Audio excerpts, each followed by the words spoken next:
A German fairy tale tells us what happens when a man learns the language of animals. And then we take a look at a bizarre conspiracy theory that has traveled around the world. Is it possible that every time a black person dies, it's really a white person killing them to steal their organs? Today on Dead Rabbit Radio.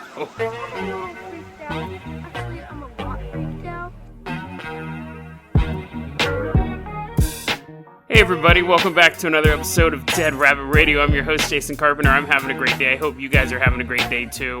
One more day till dimensional merge. Not actually the dimensions going to merge tomorrow, but I'm putting that off one more day. It's a fairly complicated story. If people know who Chris Chan is, you know there's a decade and a half worth of material involving Chris. So you can understand why the story's taking a while. But anyways, we're going to definitely do that one tomorrow. But before we get started, we got two new Patreons I want to give a shout out to. We have Backdoor Burglar, famed for all of his break-ins using the back door, and I assume there's no sexual connotation there. And then William Thompson, he is also a Patreon supporter. So I want to thank you guys so much for supporting the Patreon. It means a lot. Really takes a lot of weight off of doing the show. I think I'm going to invest in some gear. I think I'm going to use the money to invest some gear. I really wanted to start doing interviews, but I'd rather have in-person interviews, and I just need like a little mixer to do that. And I've made enough money on the Patreon to buy a mixer, so I appreciate that. Like, it really is being used for the show. So let's go ahead and get started with our episode here. Now, again, thank you guys so much. And thank you to all my listeners, actually. Whether or not you donate to the Patreon, I really, really appreciate the fact that you guys are listening to the show. And word of mouth helps a lot. If you can't donate to the Patreon, just get the word out. Totally cool, man. I totally get it. So let's go ahead and get started with our first story here. Now, our first story, I'm going to tell you the story, The Language of the Beast. And I want you to try to predict the ending, the moral of this story. I want you to try to predict it. There's a lot of twists and turns, so I think every time there's a pivotal moment in the story, you're going to have to reassess what the ending is, but I want to see if you guys can predict it. If you can accurately predict the ending or the moral of this story, I'll buy you a Coke. We're going back. This was written in a book called The Crimson Fairy Book, which is obviously a little ominous. This is an actual German folktale that was collected in a book back in 1903. So this is totally legit. This isn't something someone busted out on the internet. This is totally legit fairy tale that existed long before 1903, and then some guy got together and wrote them all down. So let us travel back into rural Germany. Little German hill. There's no specified town because, it's a fairy tale. You kind of want it to be universal. We're on a little grass hill, and there is a bunch of sheep coming up, walking up over the hill, and then a shepherd, a magnificent shepherd. He's just an ordinary guy. He's not magnificent. He's just a normal shepherd, comes walking over the hill. I want this to be all cinematic for you guys, blue sky in the background. He's walking up over the hill. So the shepherd, he doesn't have a name, so we'll call him Wilhelm. And then we got William. I guess that's kind of the same thing, right? Anyways, Wilhelm, we'll just call him Will, whatever. Will is walking up over this hill with all of his sheep, right? And he's looking around, and he's like, yeah, my job, it's a job. It's a job. Like, this isn't what I wanted to be. I always wanted to be a potter, but I'm a shepherd, so what are you going to do about it? And he turns to the camera, gives that little dialogue. I don't know where that came from. That doesn't happen. That's not in the story. The shepherd comes over the hill with his sheep, is what I'm trying to say. I can't throw you too many curveballs, otherwise you'll be like, I can't predict the end of the story. You made up half of it. So the shepherd is coming over the hill. Now, he sees off in the distance a forest fire. And he's like, oh, dude, that sucks. Like, there's pears over there. And, okay, think about it. Nowadays, when there's a forest fire, you're like, oh, I have to deal with smoke in the area for a while, and it kind of sucks. Back then, a forest fire would be the equivalent of every Walmart burning down. Like, you needed the forest to get your food and to forage for stuff. Nowadays, when there's a forest fire, people are just like, ugh. Okay, to be fair, unless you live in that forest, if you have a house in that forest, you're a little more than, but for most people, it's just kind of like, oh, that sucks. So anyways, he's watching the livelihood burn, someone else's livelihood. He's just a shepherd, But anyway, so he runs into the burning forest. Now, he has his staff, and he leaves all the sheep up on the hill, right? And he runs in the forest, and he sees a snake in the tree, or in a tree, because it's a forest. There's a snake in a tree, and all around the tree that the snake is trapped in is on fire. And Will's like, oh man, that sucks. Like, I feel bad for that snake. If only there was some way I could get to save the snake. And he thinks about it for a second. He goes, aha, I have this staff. I have this 6-foot-long staff. So he holds it out, and the snake hops onto the staff. Like, he's holding it out over the fire, obviously. And he's not holding it through the fire. The snake jumps on the staff and, like, slithers down the staff. And Will's like, oh, that's perfect. I have saved this snake. And then he realizes there is a snake slithering down his staff. And it slithers up his arm and then coils itself around his neck. And he stood there quietly. Well, actually, he slowly walked away because there's a fire raging. He leaves the forest. But he's thinking, this snake's going to kill me. And then the snake goes, thank you so much for rescuing me. I'm not going to do that. I'm not going to keep doing that voice. That's annoying. And then goes in a normal human voice, my father is king of the snakes. And because you rescued me, if you take me home, my father will give you anything you ask for. But I'll tell you what you should ask for. You should ask for the language of beasts. I can't really say that word correctly. So the language of animals. You can talk to animals, right? And so William goes, okay, that is fair. Oh, first off, he's like, whoa, a talking snake? And then he goes, oh, so you know this, you're related to the king? Yeah, sure, I'll take you home, I'll get some treasure. And the snake's like, yes, but ask for the language of beasts. Beasts. That's what the snake does. And then from then on, he uses this word animals. So he ends up walking, the snake shows him where the kingdom is of the snakes. And they get to this giant archway that's made of nothing but snakes, which would be a lousy job. Because imagine if you were like Emperor of Rome, and then you hired a bunch of people to just be your door. And they just all had to climb all over until a guest showed up. So they show up, the snakes move out of the way, the shepherd and the snake walk through, and the king's like, oh, thank God. Well, he sees him first. He wasn't just having an orgasm in the corner. The snake looks over and sees the pair come in the room, and he goes, oh, yes, thank you. Thank you so much. You brought my daughter home. Now, at this point in the story, I stopped, and I go, that's interesting, because when I was reading the story, I wasn't picturing a female snake. The snake, there was no clarification what the gender of the snake was when it first showed up. But then once the dad said, oh, thanks, you brought my daughter home, I immediately imagined the sexiest snake possible. Like this hot princess snake with like big eyelashes, like a cartoon snake. So anyways, once the story said that, I was like, oh, it was a girl? So then I imagined they walk in, his hair's all messed up, she's smoking a cigarette, she's smoking it with her little tail, and the dad's like, oh, thank God you brought my daughter home. Took you quite a long time, where were you guys for a couple hours? And the shepherd's like, listen, man, it was a crazy night. And the daughter snake's all relaxed, she's like, oh, thanks. So she falls off, she can't even move at this point. Yeah, I was just now imagining a sexy snake with big eyelashes, but anyways, it doesn't matter, because he's not banging the snake. That's not a subplot of the story, again. That's a subplot of my fan fiction where they like go off on this jaunting adventure. What the hell is that? Jaunting adventure. Anyways, so the snake goes, Dad, I was saved by this handsome, strong, well-endowed shepherd. You have to give him anything that he wants. And the king goes, yeah, of course, dude. What do you want? Shepherd goes, I want the language of the animals. And the king goes, I don't want to give that to you. Like, you don't want that, because if I give you that, there's a big catch to it. And the shepherd's like, I really want the language of the animals. And that went back and forth for a while, and the king says, okay, listen, I will give you the language of the animals, but here's the catch. If you tell any other human that you can speak to animals, you will die on the spot. There's no wiggling around that. I'm a snake, and I know wiggling. You can't do it. And the shepherd goes, fine, dude, totally, I will do that. I will never tell anyone else. And the king was like, oh, okay, but you will, and you will die on the spot. So then the snake goes, open your mouth. And dude opens his mouth, the snake spits in his mouth. And, it's a German fairy tale, so of course there's going to be some weird fetish stuff in here. And the king goes, now spit in my mouth. And the shepherd's all, bleh. And the snake is like, okay, I'm going to spit in your mouth again. And that went back and forth about 3 times.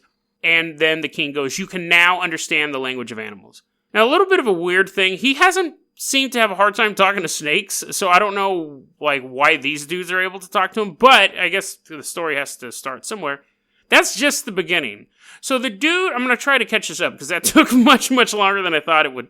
Shepherd leaves and he starts walking through the countryside and he hears all the animals talking just about random stuff. Very boring. Because if you walk through a town, what do people talk about? Random stuff. He goes back to his flock and his sheep are stupid, so they're not really saying anything. And he goes to take a nap. And he hears these two ravens fly and they land on a branch nearby and they go, oh, look at that shepherd there, sleeping away. If only he knew underneath him, like a couple feet underneath him, was a vast treasure.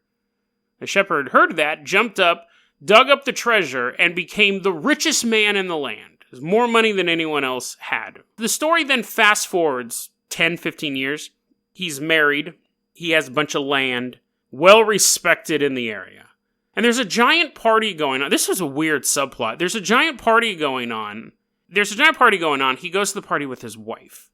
And there's a key detail about his wife, too, that is also not listed until later. But they go to she's not a snake. They go to this big party, and while they're at the party, Shepherd's walking around. He's not a shepherd now. He's a rich, rich man. He's walking by, and he sees some dogs, like some guard dogs, and some wolves conversing. And the wolves go, hey, dude, hey, I got a plan. Let us in tonight, and we will kill all the sheep. And the dogs are like, that's a terrible plan. And the wolf's like, you didn't let me finish.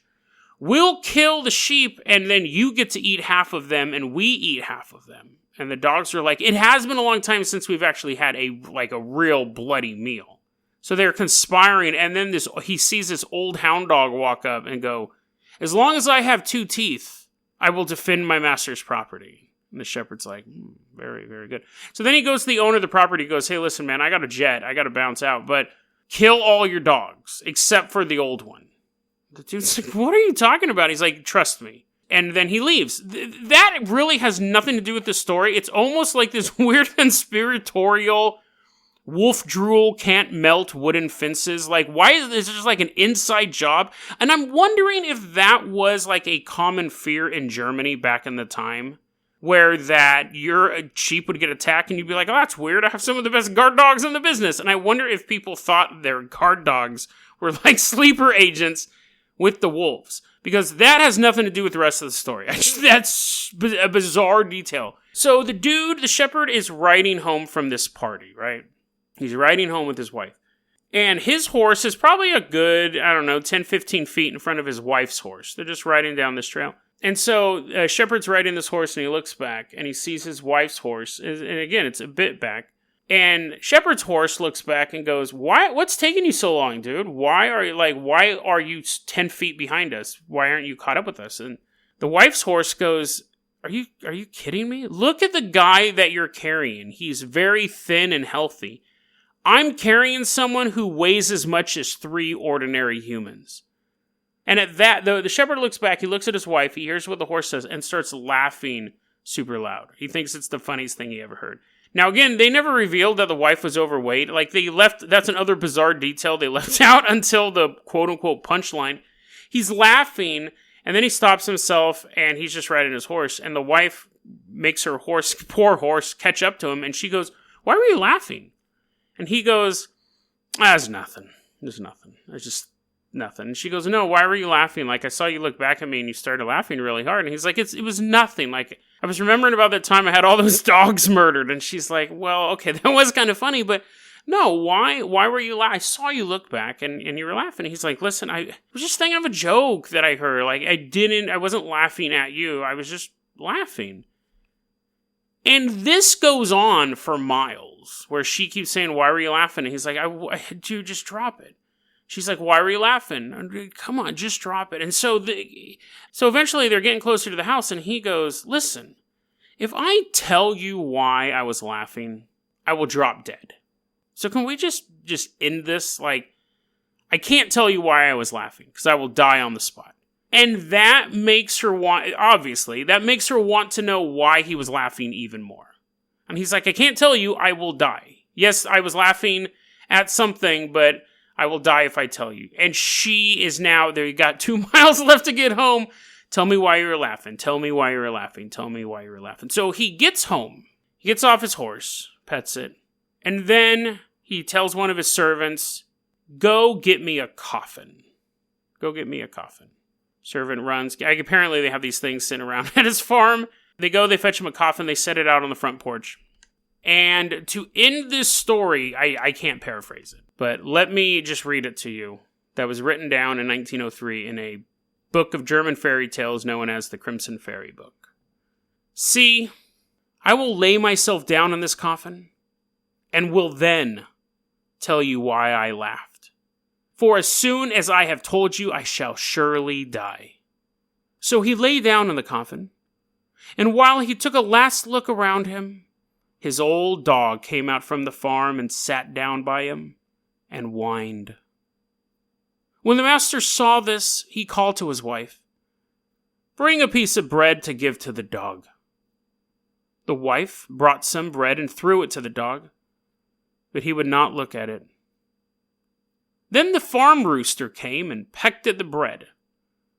But the dog said to it, "Wretched glutton, you can eat like that when you see that your master is dying?" The rooster answered, "Let him die if he is so stupid. I have 100 wives, which I call together when I find a grain of corn. And as soon as they are there, I swallow it myself. Should one of them dare to be angry, I would give her a lesson with my beak. He has only one wife, and he cannot keep her in order." As soon as the man understood this, he got up out of the coffin, seized a stick, and called his wife into the room, saying, "Come, and I will tell you what you so much want to know." And then he began to beat her with the stick, saying with each blow, "It is that, wife, it is that." And in this way he taught her never again to ask why he laughed. The end. What is up with that story? Why does that story involve talking animals at all? I get the fact that he had to, like, the chicken, the rooster, whatever it was, had to explain to him how to take care of your wife. That story takes place over the course of 15 years, and the moral of the story has nothing to do with him. Well, it does. The moral of the story is don't let your wife ask you why you laughed. The moral of the story is you shouldn't let women push you around. That has nothing to do with saving snakes from the tree. It has nothing to do with stopping an inside job involving the murder of sheep. Well, that is a German fairy tale. Could you imagine hearing that when you were 6?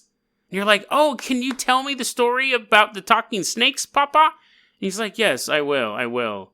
And the mom's like cowering in the kitchen. She's like, "No, not this story again." So we are leaving Germany. We do stop him. We go in there at the last minute. We're like, dude, don't do that. Like, put the stick down. Don't listen to the chicken. He's like, "What? You know the language of beasts?" We're like, yeah, we're silent observers. But we can't let you chase your wife around with a stick. So don't do that. We sit them down. They go to marriage counseling. Everything works out. And I'm like, I'm taking this rooster with us because this rooster is just going to keep giving bad advice. So rooster hops into the carpenter copter with us, keeps his bread. We're taking off. We're leaving Germany. And that's when you notice I have a suspicious, like, moving bag. You're like, Snake Princess isn't in that bag, is it? Anyways, we're flying. I'm moving the bag away. We're flying. We leave Germany. We are going to a hospital, general hospital. All the doctors are hot and all the nurses are super sexy. Is that show still even on? I grew up watching that show. But anyways, we go to General Hospital. The lighting is really soft and the music is really annoying. But we're walking around General Hospital. And in General Hospital, most of you guys are like, "What the hell is General Hospital?" We're at Grey's Anatomy. We're at Grey's Anatomy Hospital in Milwaukee. I don't know. So we're in a hospital is what I'm trying to say. And we're walking around and we see a white ward. And we're like, "Oh, what's that? Interesting thing." We see a white ward, okay? And it is a ward of the hospital that's only dedicated to white people, is what I'm trying to get at. We go in. We have a talking chicken and a sexy snake, so I admit I have the snake. We sneak into... The snake is disguised as one of those medical staffs. We're doctors, right? We walk into the white ward. It's a bunch of white people there. And pretty self-explanatory. And they're like all going, "Oh, my guts." I need a liver transplant. I am super rich and I'm wealthy and I'm white, but my liver is shot. My liver sucks, right? I need a new liver. And all the white doctors are standing around and they're like, man, all of these white people need these organs, but not just any organs. They need genetically superior organs. And there's only one way to get a genetically superior organ. We have to take it from a black person. So the white dudes who are losing their organs don't work, right? Then the white the white patients go, I really need this liver, but I want it to be a black dude's liver because 1, they're genetically superior to us whites, and 2, they're easy to get. They will then call up what is known as a researcher. So then someone will go through all the DMV files, find out if you have an organ donor card, and then you will have an accident. And then a couple days later, a black man's liver is delivered to the white wing of the hospital. The doctors sew him up, and the guy's like, oh man, my liver feels so good. Now I can go and be racist for another 20 years. Thank you, white doctors. Thank you for saving my very, very precious white life. Now, as ridiculous as that scenario sounds, it is a growing conspiracy theory in parts of the black community. And when I first came across it, it was on a YouTube video, of course, and I was like, there's a little YouTube video, it's a clip of Dick Gregory, who was a comedian, African-American comedian, was in the clip. He's talking about, yes, black people are being killed for their organs. And then you have some other people. It's a clip from something longer, but I don't know what it's a clip from. But the theory is that it has all of those things. Black organs are genetically superior to white organs or really any other race. That if a black person has an organ donor card, they actually become target for assassination. Drive-by shootings, car accidents, suicides. These are all tricks to get the organs out of black people, to put into white people, because they want those organs. And so I'm watching the YouTube video and I'm like, this is hilarious. Like, this is an obvious conspiracy theory. There's nothing to back this up at all, because we just by really not even investigating it, there's a couple key problems with it. 1, just because you can pull... Oh, and they also say that, and this is an interesting part of it too, when the police swab your... So anytime you get arrested, in America at least, they can, and it might depend on different jurisdictions, but for the most part, when you get arrested, they take photos of you, they take photos of any tattoos you have, and they swab your mouth for DNA. Put you in a DNA database. Now, there's been a lot of controversy because you get arrested, you get your DNA swabbed, but then if you are found not guilty, they don't destroy the swab. They still have your DNA on file. And there's been a lot of lawsuits trying to get it, so if you're found not guilty, they have to destroy all that stuff. But anyways, they take your DNA, and they say, this is part of the theory too, they put your DNA into a system. And what it does is not only does it help them when a murder happens, they can go through your DNA, or if they want to frame you for a murder as well, but they put it in a system and then it goes beep, boop, boop, boop, boop, boop. The computer says that this is your blood type and this is what your organs are like. Not like whether or not they're healthy, but whether or not they're compatible with someone else. So then you have these giant, then you have, go back to the hospital, the white wing, that when someone comes in and they go, oh no, I need a new kidney. You know Nog from Deep Space Nine just died the other day? He actually had kidney failure. I guess he only had one kidney and it was all jacked up. So he's on dialysis for a long time. Lil Nog! If you haven't watched Deep Space Nine, you're doing yourself a real disservice. That's one of the best sci-fi shows on television. Far, far better than Next Generation. Far better. But anyway, so sorry Nog, and sorry that you had to be involved in this bizarre conspiracy theory, but the idea is that when they take your DNA swab, they're actually selling your information to these white body brokers. So you have genetically superior black organs, you have all of your DNA on file so they can do analysis to see if your organs will match, if you'll be the perfect donor, and you have an organ donor card, and so then these guys come out and kill you. Now, I'm reading the conspiracy theory, and I go, this is foolish for a couple of reasons. 1, if you're involved in murdering people for their organs, you don't care whether or not they have organ donor cards. That wouldn't be a stumbling block for you. Oh, no, I really want to take all this human life, but they haven't filled out the appropriate paperwork. That just doesn't wash. 2, I don't believe that any particular race has superior genetic organs as opposed to any other race. I think that's biologically not true. And I dismiss that out of hand. So I dismiss that out of hand as well. I dismissed the fact that they would wait for organ cards. I dismissed the fact that the DNA analysis is being sold to these white body brokers, stuff like that. So, as I'm researching it, though, I research it. Keep looking into it, right?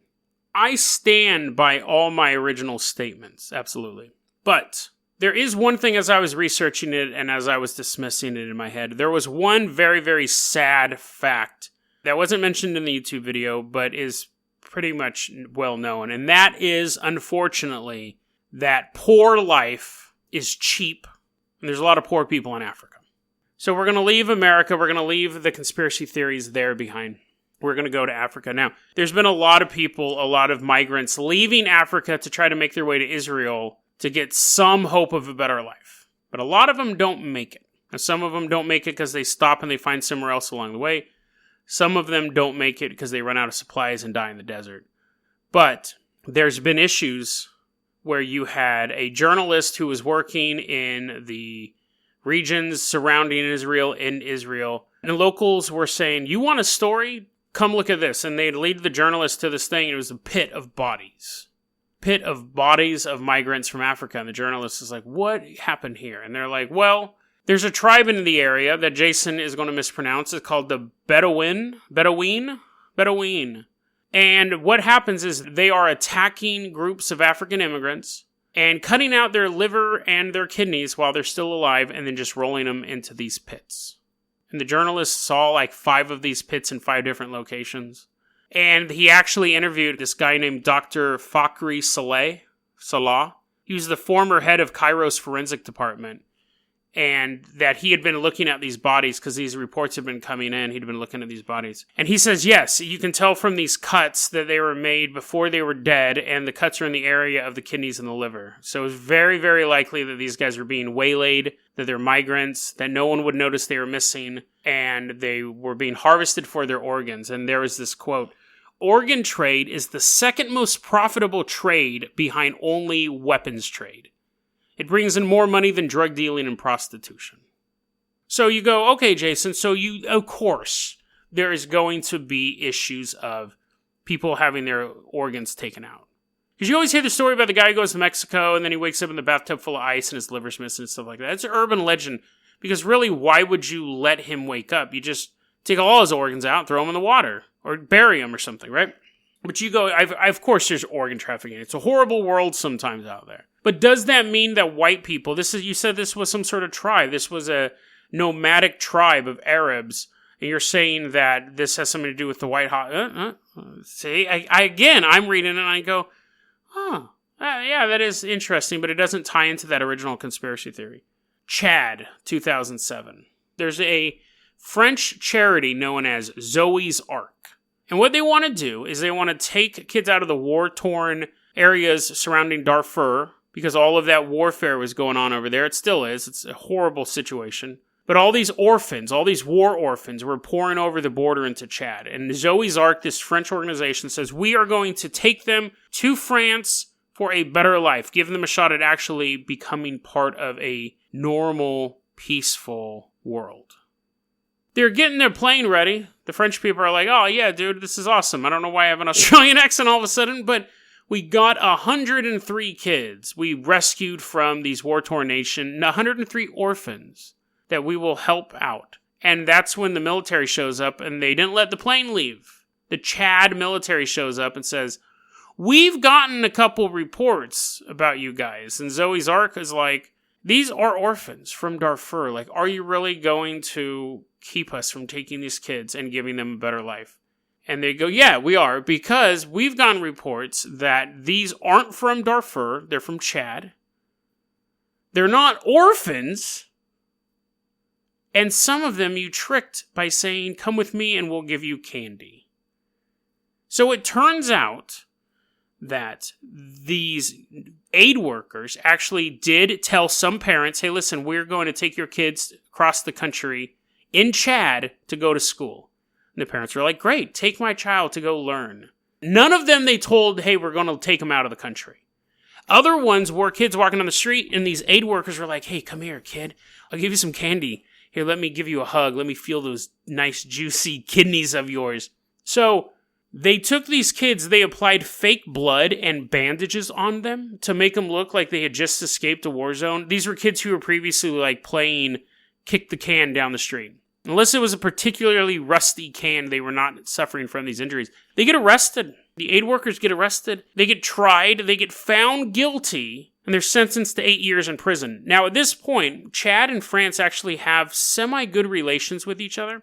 France had a humanitarian mission going on in the area at the time. France said, listen, can we get those guys out of Chad? Like, you send them up to here, we'll put them in our prison. We will admit that they were up to no good. We will put them in French prison for 8 years. But, can you send them up here? The president says, yeah, sure.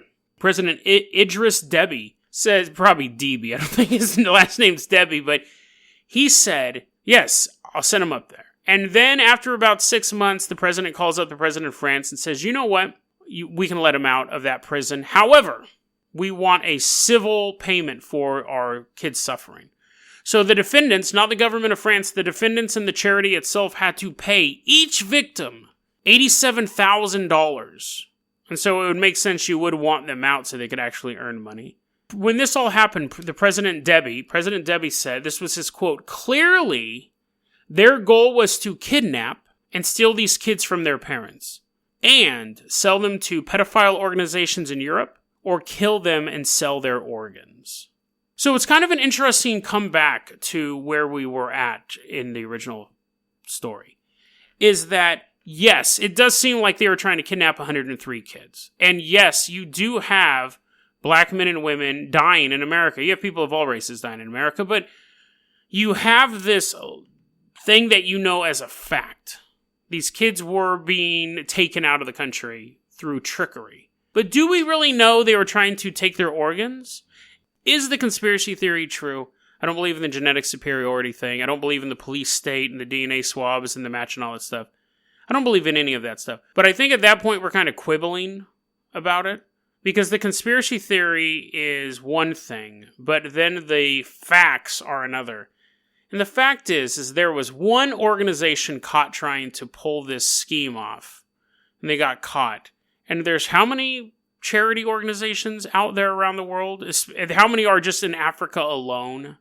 You tell me if there's anything more chilling than finding a young girl, than finding a young child and saying, I will give you a better life. Just follow me. Put them on a plane with a dozen other kids, 100 other kids. You fly them off. Child's first plane ride. Watching the landscape disappear underneath. And then land in a country they've never even heard of. And as they're getting off of that plane, they're not being greeted by a loving family. They're not being greeted by a school teacher. But they're being prepped by a doctor for immediate surgery. And the scariest thing about that story is as that child is stepping off that plane, and there's an inkling in the back of their head that something isn't right, they look out at the airfield and see dozens of other planes that also have hundreds of kids disembarking, headed off to their own demise. Second most profitable trade in the world. DeadRabbitRadio@gmail.com is going to be our email address. You can also hit us up at Facebook.com/DeadRabbitRadio. Twitter is @JasonOCarpenter. Dead Rabbit Radio is the daily paranormal, conspiracy, and true crime podcast. You don't have to listen to it every day, but I'm glad you listened to it today. Have a great one, guys.